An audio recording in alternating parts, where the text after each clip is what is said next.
తెలంగాణలో రాజకీయ పార్టీలకు లిట్మస్ టెస్ట్ ఎదురుగా వచ్చింది. జూబ్లీహిల్స్ ఎమ్మెల్యే మాగంటి గోపీనాథ్ మరణంతో ఆ స్థానానికి ఉప ఎన్నిక అనివార్యమైంది. రాజకీయ పార్టీలన్నీ ఇప్పుడు ఆ ఉప ఎన్నికపై అంతర్గత కసరత్తు ప్రారంభించాయి. మిగిలిన పార్టీల సంగతేమో కానీ కాంగ్రెస్ పార్టీకి ఈ ఎన్నిక అత్యంత క్లిష్టమైనది. వ్యతిరేకత పెరిగిపోతోందని జరుగుతోన్న ప్రచారం నేపథ్యంలో ఈ సీటు గెలుచుకోవాల్సిన అవసరం ఏర్పడింది. గ్రేటర్ ఎన్నికల్లో పోటీలో ఉండాలంటే కాంగ్రెస్ కు ఈ గెలుపు అత్యంత అవసరం. భారత రాష్ట్ర సమితికి కూడా ఈ ఎన్నిక కీలకమే. బీఆర్ఎస్ కు ఇది సిట్టింగ్ సీటు మాత్రమే కాదు, సానుభూతి పవనాల్లోనూ గెలవలేకపోతే పార్టీ పునాదులు కదిలిపోయాయని ఇతర పార్టీలు ప్రచారం చేస్తాయి. సికింద్రాబాద్ కంటోన్మెంట్ లో సిట్టింగ్ సీట్లో బీఆర్ఎస్ 3వ స్థానానికి పడిపోయింది. అక్కడ చనిపోయిన ఎమ్మెల్యే సోదరికే ఛాన్స్ ఇచ్చినా ప్రయోజనం లేకపోయింది. కంచుకోట అనుకునే ఆ స్థానంలో బీఆర్ఎస్ 3వ స్థానానికి పడిపోవటం ఎవ్వరూ ఊహించనిదే. ఇక జూబ్లీహిల్స్ లోనూ అదే పరిస్థితి రిపీట్ అయితే గ్రేటర్ పాలక మండలి ఎన్నికలపై ఆశలు వదులుకోవాల్సిందే.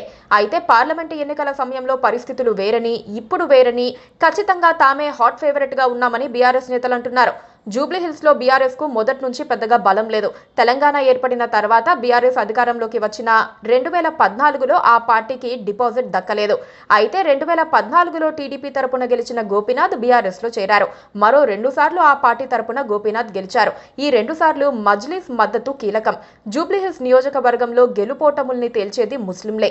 మజ్లిస్ అభ్యర్థిని నిలబెట్టకుండా లోపాయకారి ఒప్పందంతో బీఆర్ఎస్ కు మద్దతుగా నిలిచింది. మజ్లిస్ ది ఎప్పుడు గోడ మీద పిల్లివాటం రాజకీయాలే. అధికారంలో ఎవరుంటే వారితో సన్నిహితంగా ఉంటారు. ఇప్పుడు ఆ పార్టీ కాంగ్రెస్ తో సన్నిహితంగా ఉంది. రేవంత్ రెడ్డి మజ్లిస్ తో సంబంధాలు కొనసాగిస్తున్నారు. పార్టీ అధికారం కోల్పోయాక బీఆర్ఎస్ క్యాడర్ కొంతమంది కాంగ్రెస్ లో చేరిపోయారు. మాజీ deputy mayor, Borabanda corporator Congress లో చేరారు. బీఆర్ఎస్ కు బలమైన అభ్యర్థి ఉంటే కీలకం. బీజేపీ కూడా ఈ సెగ్మెంట్ లో బలంగానే ఉంది. అయితే గెలిచే అంత స్థాయికి ఎప్పుడూ రాలేదు. ఇప్పుడు జూబ్లీహిల్స్ లో కాంగ్రెస్, బీజేపీ, బీఆర్ఎస్ మధ్య ముక్కోనపు పోరు సాగుతోంది.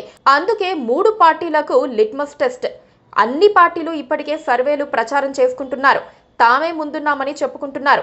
కానీ అసలు అక్కడి రాజకీయ పరిస్థితిపై ఇప్పటికే పార్టీలకు ఓ క్లారిటీ ఉంది. అధికార పార్టీ అడ్వాంటేజ్ వాడుకోవాలని కాంగ్రెస్, సిట్టింగ్ సీటు నిలుపుకోవాలని బీఆర్ఎస్, తెలంగాణ ఇక మాదేనని అంటోన్న బీజేపీ. ఎవరి ప్రయత్నాలు వారు చేసుకుంటున్నారు. Please